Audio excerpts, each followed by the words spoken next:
बीड लोकसभा 2024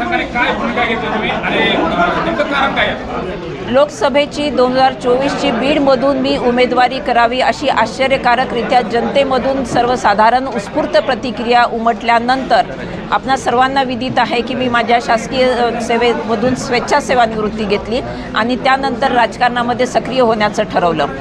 यानंतर महाविकास आघाडीकडून उमेदवारी न मिळाल्यानंतर आम्ही आमच्या शिवसंग्राम पक्षासह इतरांसह जाण्याचा एक पर्याय आजमावून पाहिला आणि तो पर्याय आजमावत असताना अनेक गोष्टींवरती चर्चा विचार विनिमय अनेकांशी करण्यात आली। त्यामध्ये मतांतरे अनेक पातळ्यांवरनं वेगवेगळे मतप्रवाह या सगळ्या बाबींचा सखोल विचार करून कुठल्याही निवडणूक प्रक्रियेमध्ये जेव्हा अधिकाधिक उमेदवार येतात तेव्हा त्या अधिकाधिक उमेदवारांच्या त्या संख्येमुळे होणारे संभाव्य परिणाम विचारात घेऊन दूरगामी विचार करून हा लोकसभा निवडणूक न लढविण्याचा मी निर्णय घेतलेला आहे। खरं तर ओबीसी आणि मराठा असं ध्रुवीकरण बीड जिल्ह्यामध्ये पाहायला मिळालं। 2009च्या इलेक्शनपासून हा ध्रुवीकरण पाहायला मिळालं। या सगळ्याचा विचार विनिमय तुमच्यामध्ये झाला आणि त्यामुळे माघार घेत आहे। मी सातत्याने यापूर्वी देखील भूमिका मांडलेली आहे आणि यापूर्वी मी त्या भूमिकेवरती ठाम असणार आहे की कोणतेही राजकारण किंवा कोणतीही निवडणूक ही विशिष्ट जाती धर्मापुरती असत नाही, रादर ती असू देखील नाही।